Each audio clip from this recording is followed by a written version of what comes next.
So many of us are living life with our eyes half open in a blur of experiences that aren't our own and only experienced through a screen. It reminds me of C.S. Lewis' quote in his book, The Weight of Glory, where he talks about how we're like ignorant children who are content making mud pies in a slum because we can't conceive of a holiday at sea when there's a whole ocean of joy right around the corner for us. Because in a way, these screens have become our modern mud pies, things that we're content giving our lives away to. And I'm not saying that everything about the screen or technology is bad. I owe a lot of my career to things that happen on a screen, including this video that you're watching right now. But the problem still remains, and what I want to show you in this video are two simple ways that you can change the way you think without having to involve technology at all. You might be surprised, but there's a ton of research behind these two things that I'm going to share with you in this video, and it actually does a lot to change how you experience yourself and how you live in the world. They'll help you start to notice the good things that are happening in your life instead of comparing yourself to what you see on the screen. It's like a giant reset button for your brain. So take out a pen and paper because I'm going to show you two simple ways to stop chasing fake happiness hits and start to enjoy your life again. The first way to change the way you think is through journaling. Journaling literally changes your brain by helping you notice the things that you experience in everyday life and turn them into meaningful stories that you tell yourself. And if that sounds a little grandiose, well, it's true. And the way that I can help you experience this is by learning how to journal yourself.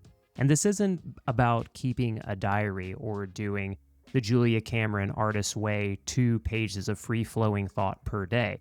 Journaling can be as simple as writing down a single sentence highlight of your day. But if you're getting started with journaling, my favorite way to do it is with Austin Kleon's logbook method. He thinks about it like a ship's log, and he's just writing down the things that he experienced that day. And if you're one of those people who says, well, nothing really interesting happens during my day and I don't have a very interesting life, well, I would challenge you on that if you start paying attention to things that happen in your life, you will find that all of a sudden your life has become more interesting. Comedians are the masters at this. They have made their careers out of seeing and noticing and observing things in their own lives and in people generally that they turn into jokes and sell out stadiums with. We're so anxious to get the next text, they give you those 3 little ghosty dots to tell you it's coming. Oh, we're cooking up a good one for you. Wait till you see this. You are not going to believe what this guy's about to say. I've been journaling for over 10 years, and while I don't always journal every single day, I have noticed that when I am journaling consistently, I do feel like I'm living more of an interesting life. I do feel like I have more stories to tell because I am intentionally looking for things every single day, both consciously and subconsciously, that I can put into my journal and then that I can share in stories with other people. That leads me to the second way that you can change how you think, and that is telling stories. I have a 3-step framework that you can take, and this also applies to the journaling advice, where you can take the things that you experience and observe every single day and turn them into interesting stories. The first thing that you're going to do is observe the moment of change. That could be for you, or it could be for someone else that you're watching, listening to, or reading about. What is the moment where, for example, you think, I thought that this was going to be really easy, but then it turned out to be really hard? Or vice versa, I thought that this was going to be really hard, but once I jumped into it, I realized that it was much simpler than I thought. I realized that it wasn't going to take as much time as I thought it was going to. And you may think at first, that's not anything interesting or exciting or important. But let's go to the second step in this sticky story framework, and that is the emotional hook.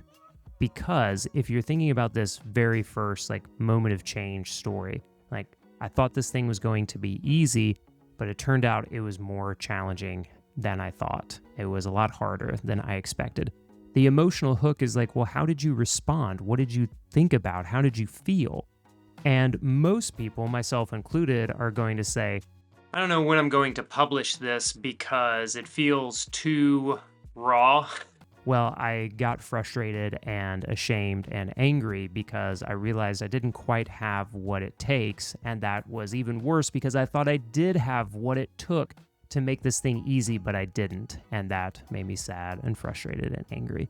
And you may think like, well, I don't need to pull back the curtain on my life quite that much, and if you don't want to from a story perspective, then just leave that in your journal.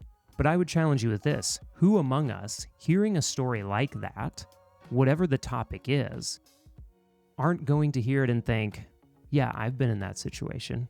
I've had a time that I thought something was going to be easy and then it was hard, and I responded that way too. Now let's go to the third point of the story, and that is the lesson or the main takeaway. And that's where you get to share, no matter how simple it seems. What did you learn from this? Like, well, I realized that instead of trying to run a half marathon, I was probably going to have to limit myself to a 5K instead. Or I think about like when I first started doing jujitsu and I realized, oh, I thought because I was athletic and in shape and tough that I would be able to do better at jujitsu. But as it turned out, I just got my butt whipped by a 60-year-old and I was just putty in his hands. I couldn't do anything. It's like he was dancing and I didn't know what the dance was and he was just twirling me around. That's when I realized this is going to take longer than I thought. But I also realized, this is the main lesson, this is the takeaway, I realized that it's good to be a beginner at something. It's good to have some humility. It's good to be in the mindset of, in 10 minutes I'll be done. But even if, Matt, this is just to you in the future, just, keep trusting yourself. It's okay to get some bumps and bruises, and sometimes you just gotta go. These are all things that are universal lessons. I could insert any topic or any experience into that story and think about what was the moment of change, what's the emotional hook, and then what's the lesson or takeaway. And what I would challenge you to do is try and tell a story about something that happened in your life every single day. And that can be a good thing for you to write in your journal. And just go through those 3 steps. It doesn't have to be a story that you would tell at a dinner party. It doesn't have to be a story that you would tell on a first date. It doesn't even have to be a story that you would tell a loved one or your neighbor. It just can be a story that you tell yourself about something that happened. And you will get better at telling stories if you do these things. Now, I know I only told you 2 things, but the third thing that I would encourage you with on this is do these things in community. Do this with a group that you can share your stories with. Do this in a way that you can communicate your ideas and your lessons and these moments of change and these emotions with other people.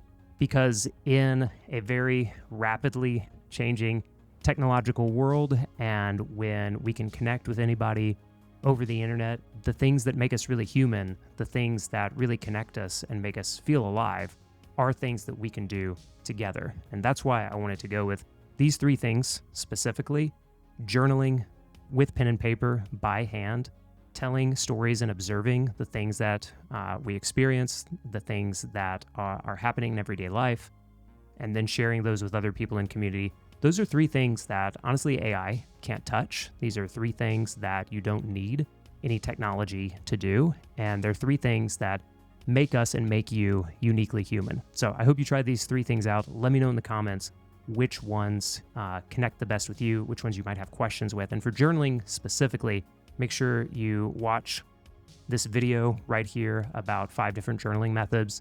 I mention the ship's log and the highlight, and there are 3 others, obviously. So check that out and let me know which one you choose. Thanks for watching.